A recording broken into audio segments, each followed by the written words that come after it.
myself Farad Shadab from B.Ed first year government college of education Akola. जो हम पढ़ने वाले हैं वो है कक्षा 8वीं का विषय जीव विज्ञान। घटक है मानव श्वसन संस्था और घटक है रचना और कार्य। मानव शरीर में कौन कौन से अंग संस्थान है? Very good. कौन कौन से है? पाचन संस्था है, श्वसन संस्थान है, पेशीय संस्थान है और कोशिकाएं संस्थान है। जब हम गहरी नींद में होते हैं तो हमारे शरीर में कौन से कार्य चलते रहते हैं? Very good. कौन से चलते रहते हैं? पाचन संस्थान। Very good. अंग संस्थान किसे कहते हैं? गुड, सही है।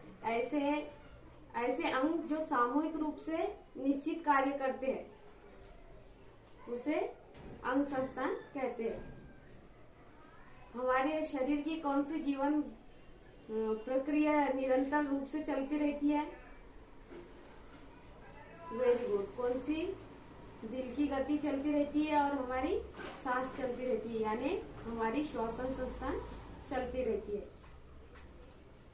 हमारे शरीर में जीवन प्रक्रिया चलने के लिए कई इंद्रिय सामूहिक रूप से काम करते हैं। जैसे कि हमारे शरीर में कई काम करने वाले संस्थान होते हैं, जैसे कि पाचन संस्थान और श्वसन संस्थान, हमारी कोशिकाएं संस्थान, पेशीय संस्थान। ये क्या होगा? ये हमारे इंद्रिय क्या होते हैं? हमारे शरीर में सामूहिक रूप से काम करते रहते, इनके कार्य चलते रहते।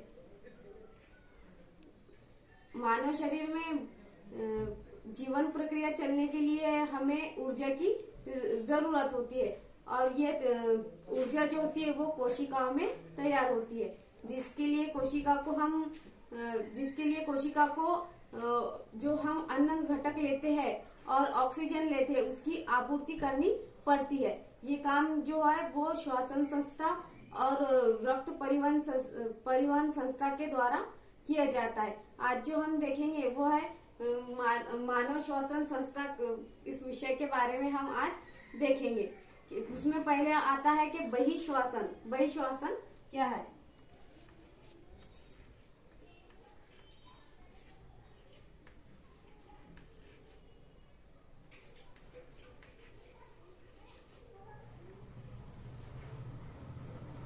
बहिश्वासन जो है उसमें दो क्रिया होती है।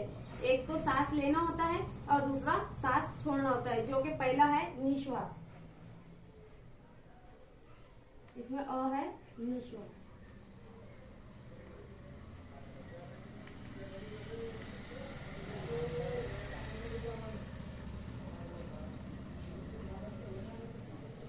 निश्वास जो होता है ये होता है सांस लेना। नाक के द्वारा जो हम हवा अंदर लेते हैं वहां से वो हवा सांस की नली में जाती है और सांस की नली के द्वारा वो फेफड़ों में जाती है। ये क्या हो गया? हमारा सांस लेना। दूसरा है उच्छ्वास। अ है, ब है,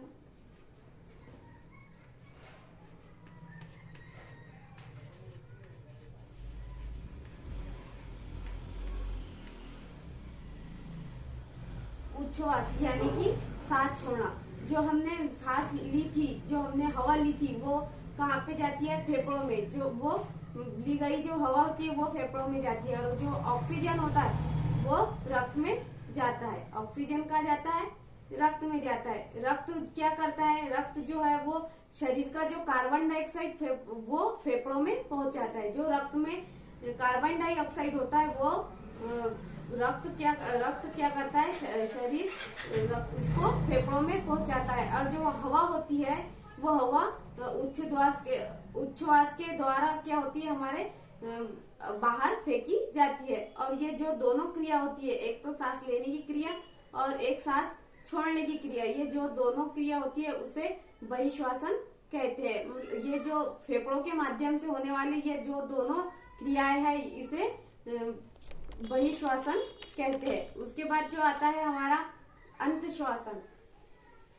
दूसरा है अंतश्वासन।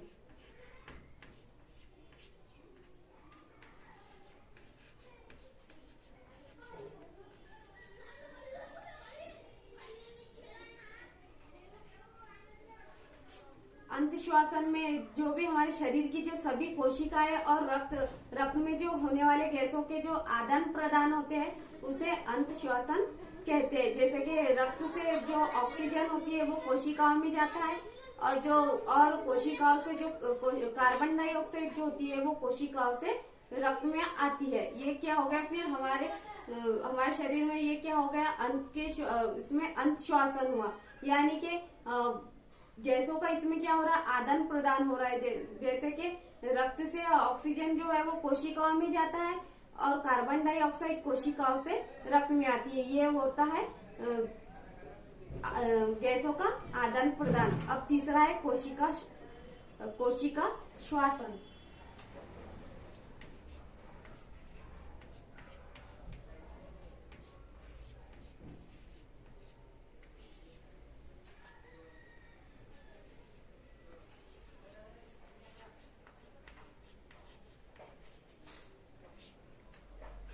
कोशिका श्वसन में क्या होता है, जो ऑक्सीजन होती है वो ऑक्सीजन के कारण जो कोशिका में ग्लूकोज जैसे घुलने वाले जो घटक होते हैं, कोशिका में ग्लूकोज जैसे जो घुलनशील मतलब जो घुल जाते हैं, तो वैसे जो घटक होते हैं उनका मन ज्वलन होकर एटीपी के रूप में हमें ऊर्जा एटीपी के रूप में जो होती है ऊर्जा मुक्त होती है। और उसी प्रकार जो कार्बन डाइऑक्साइड और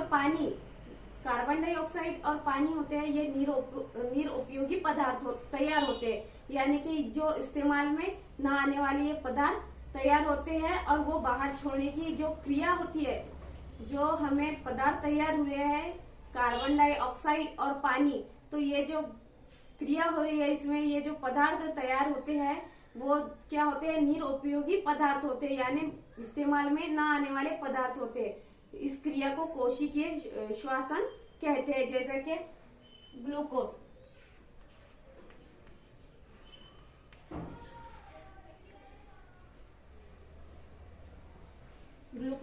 और यहाँ पे ऑक्सीजन, तो इससे ये क्या होते हैं, ग्लूकोज क्या होते हैं, घुलनशील घटक होते हैं। ऑक्सीजन ग्लूकोज क्या होते हैं, घटनशील घुलने वाले पदार्थ होते हैं और ये क्या कोशिकाओं में ये घुल जाते हैं और इसकी वजह से क्या होता है, हमें जो घटक इसमें क्या होता है, मन ज्वलन होकर एटीपी के रूप में हमें ऊर्जा क्या होती है, मुक्त होती है और हमें कार्बन डाइऑक्साइड और पानी मिलता है।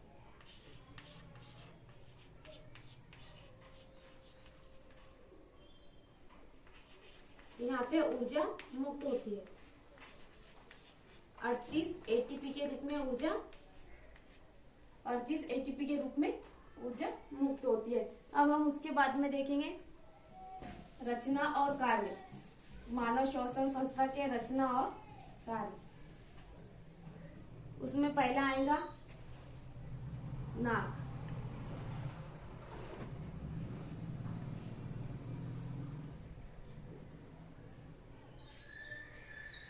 सांस लेने की क्रिया और श्वसन संस्था की जो शुरुआत होती है वो नाक से होती है। नाक में जो बाल होते, हमारे नाक में जो बाल होते हैं और चिपचिपा जो पदार्थ होता है वो पदार्थ, चिपचिपा पदार्थ और बाल होने की वजह से जो हम हवा लेते हैं, हम सांस लेते हैं, वो क्या होती है, छनकर अंदर जाती है। उसके बाद में दूसरा है ग्रसनी।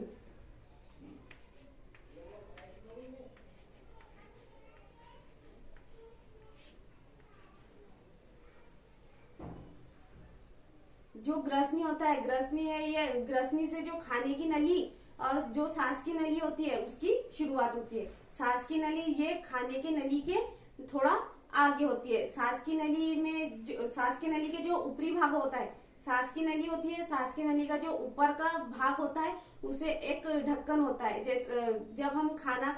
जब खाने की जो नली होती है, जब खाना खाते वक्त इस जो खाने की जो नली होती है, तो वहां पे खाना जाते वक्त वहां पे क्या हो जाता है, एक ढक्कन आ जाता है और उस ढक्कन के कारण जो खाना जाता है जो ग्रसनी नली से नीचे जो खाना जाता है वो जो सांस की नली होती है उसके ऊपर ढक्कन आ जाता है, और वो ढक्कन की वजह से जब हम खाना खाते हैं तो वो सांस की नली में नहीं जाता है, वो सीधा खाने की नली में जाता है। और जो बाकी समय होता है सिर्फ खाना खाते या पानी पीते वक्त ही ऐसा होता है, लेकिन जो बाकी समय होता है उसमें बाकी समय में ये ढक्कन खुला होता है। और उसके बाद जो ग्रसनी से सांस जो होती है वो ग्रसनी से हवा जो होती है वो सांस की नली में जाती है। कभी कभी ऐसा होता है, अक्सर ऐसे होता है कि हम जब बहुत खाना खाने के लिए बहुत ज्यादा जल्दी करते हैं तो मतलब अगर हम खाना खाने के लिए जल्दी कर रहे हैं या फिर पानी पीने के लिए या तो फिर हम खाना खाते वक्त या पानी पीते वक्त जैसे बातें करते हैं, हम अक्सर ऐसा होता है कि हम बातें करते हैं खाना खाते वक्त, तो उसके वजह से क्या होता है कि वो जो सांस की नली होती है उसका ढक्कन खुला ही रह जाता है। और वो खुला बात करते वक्त जब वो खुला रह जाता है और हमारा खाना भी शुरू रहता है, जिसकी वजह से हमारा खाना है वो सांस की नली में चले जाता है, उसका ढक्कन खुला रह जाता है और वो सांस की नली में चला जाता है। अब वो सांस की नली में जाने की वजह से क्या होता है, हमें खांसी आती है और हमें थोड़ी सी समस्या होती है। लेकिन थोड़ी देर के बाद जब हमको थोड़ी खांसी आती है जिसकी वजह से वो जो सांस की नली में खाना या पानी गया हुआ है वो बाहर निकल जाता है और उसके बाद हम थोड़े स्वस्थ महसूस करने लगते हैं। फिर उसके बाद आता है श्वासन नली का मतलब सांस की नली।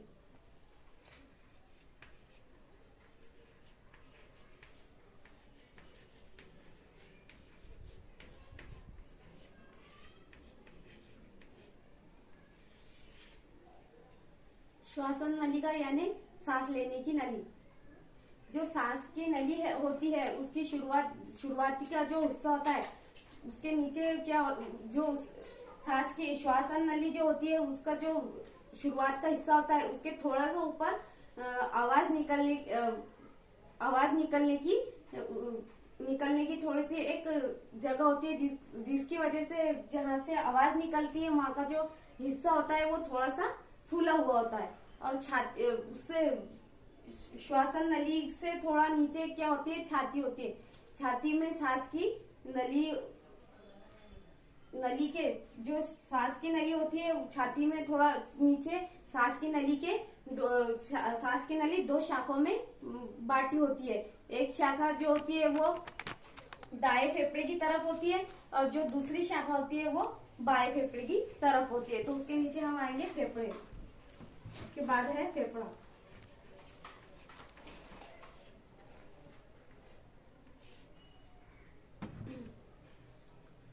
जो फेफड़े होते हैं तो छाती में दिल के दाएं जो फेफड़े होते हैं वो छाती में दिल के दाएं और बाएं भाग में एक एक फेफड़ा होता है।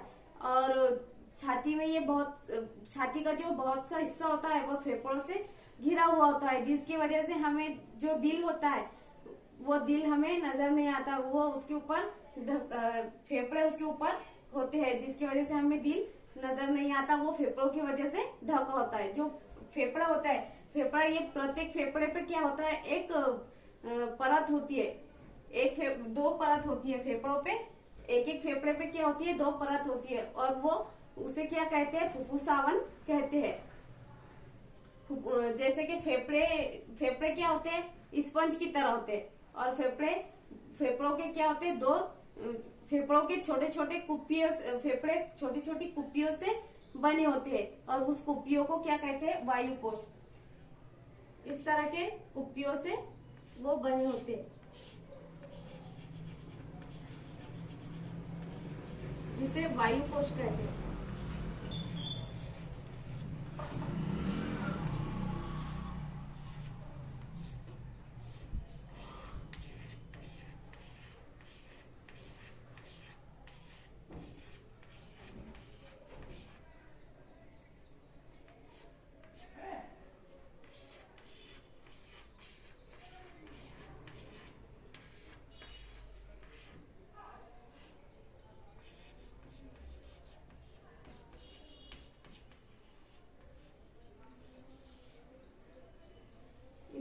वायुकोश कहते हैं। वायुकोश का जो आवरण होता है वो काफी वायुकोश जो होते हैं उसके उसका जो आवरण होता है वो काफी झिरझिरा होता है और पतला होता है, और उसके जो इर्द गिर्द जो उसके चारों ओर उसकी बालों की तरह घनी पतली जो परत होती है।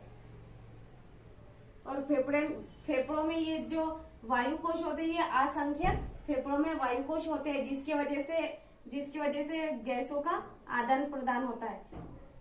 मतलब जो ये वायु कोश होते हैं, ये उसके जो परत होती है वो बहुत ज्यादा झिरझिरी होती है और पतली होती है, जिसकी वजह से आसानी से गैसों का आदान प्रदान होता है। अब हम देखेंगे फेफड़ों में गैसों का आदान प्रदान कैसे होता है।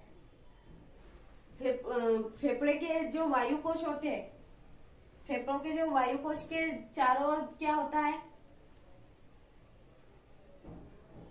उसके चारों ओर में जब रक्त बहते समय क्या होता है, गैसों का यहाँ पे रक्त बहता है, और वो रक्त बहते समय क्या होता है यहाँ पर कि गैसों का आदान प्रदान होता है। और उसमें क्या होता है कि जो रक्त की जो लाल कोशिकाएं होती है उसमें हीमोग्लोबिन होता है। हीमोग्लोबिन की वजह से ही वो लाल होती है। और वायु कोश से जो आने वाली जो हवा होती है यानी कि ऑक्सीजन, वो हीमोग्लोबिन के द्वारा अवशोषित की जाती है। और उसी समय क्या होता है, जो कार्बन डाइऑक्साइड और पानी होता है वो रक्त से वायु कोश में जाता है। वो रक्त से क्या होता है, रक्त से वायु कोश में जाता है, और वहां की जो हवा होती है वो उसमें घुल जाता है। जो कार्बन डाइऑक्साइड होता है वो रक्त द्वारा लिया जाता है, और कार्बन डाइऑक्साइड और पानी जो होता है रक्त से बाहर निकाल दिए जाते हैं। और उच्छ्वास जो के द्वारा ये क्या होते हैं, बाहर छोड़ दिए जाते हैं। उसके बाद आता है श्वास पटल।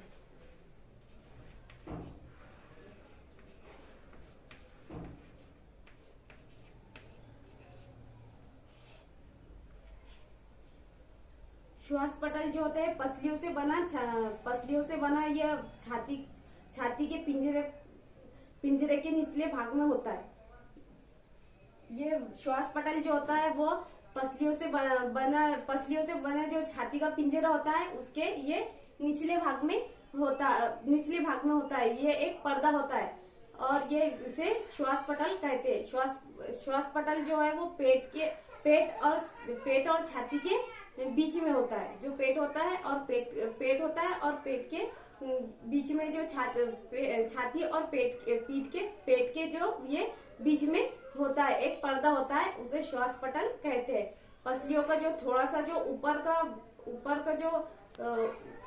का जो उठना होता है और श्वास पटल का नीचे आना, ये दोनों क्रिया क्या होती है, एक साथ में होती है। जैसा कि अभी हम सांस ले रहे हैं, अगर हम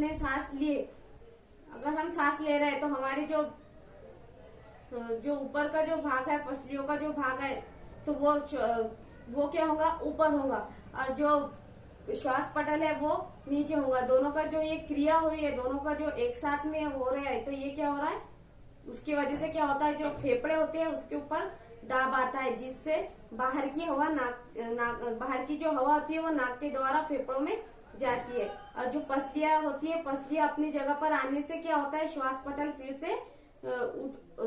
पटल जो होता है फिर से ऊपर उठाए जाने से क्या होता है, फेफड़ों पर दाब आता है। उसमें जो रहने वाली जो हवा होती है वो हवा नाक से होकर बाहर निकल जाती है। नाक से होकर वो क्या होती है, बाहर निकल जाती है। और इस श्वास पटल जो होता है वो ऊपर और नीचे होने की जो इसकी हलचल होती है, श्वास पटल की ऊपर या नीचे होने की जो हलचल होती है, ये सांस लेने के लिए बहुत जरूरी है। यहाँ से हम सांस लेते हैं, ये नासा छिद्र है। यहाँ से अगर हम सांस लेते हैं, ये क्या है, ये ग्रसनी है, जो कि ग्रसनी जो होती है वो श्वास नाली का और खाने की नली की यहाँ से शुरुआत होती है। और यहाँ पे स्वयंत्र जो है, तो ये क्या होता है, ये खाने की नली के और सांस की नली के थोड़ा ऊपर होता है, जिसकी वजह से यहाँ का जो जगह होती है यहाँ की थोड़ी सी फुली हुई होती है। और उसके नीचे जो श्वास नली के नीचे जो होता है वो श्वास नलिका जो होती है वो उसके दो भागों में बांटी हुई होती है। एक एक फेफड़े के दाएं जानिब जाती है और एक फेफड़े की बाएं जानिब जाती है। और जो ये फेफड़ा होता है वहां उसमें जो होते हैं असंख्य वायु कोश होते हैं।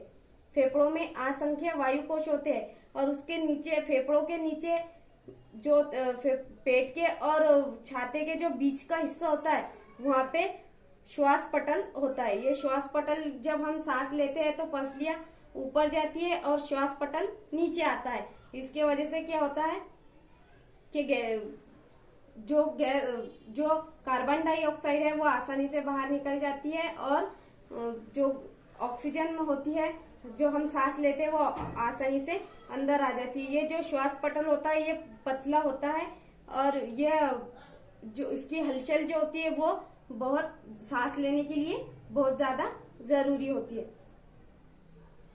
सांस लेने के लिए ये बहुत ज्यादा जरूरी होती है।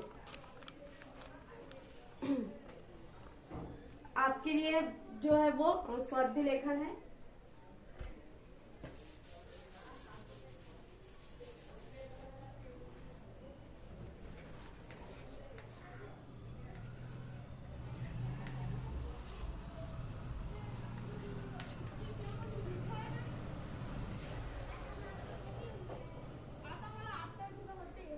स्वाध्याय लेखन है कि श्वास की बीमारी क्यों होती है।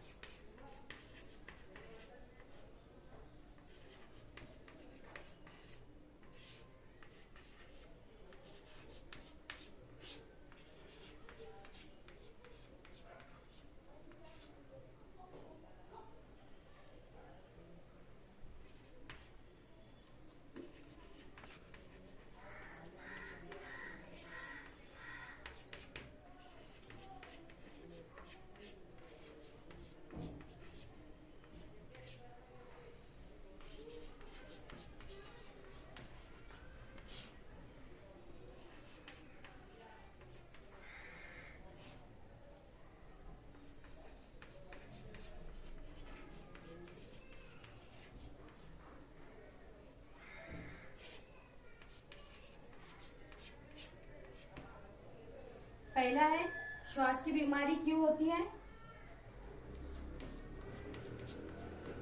और दूसरा है फेफड़ों में होने वाला आदान प्रदान की व्याख्या करें। Thank you.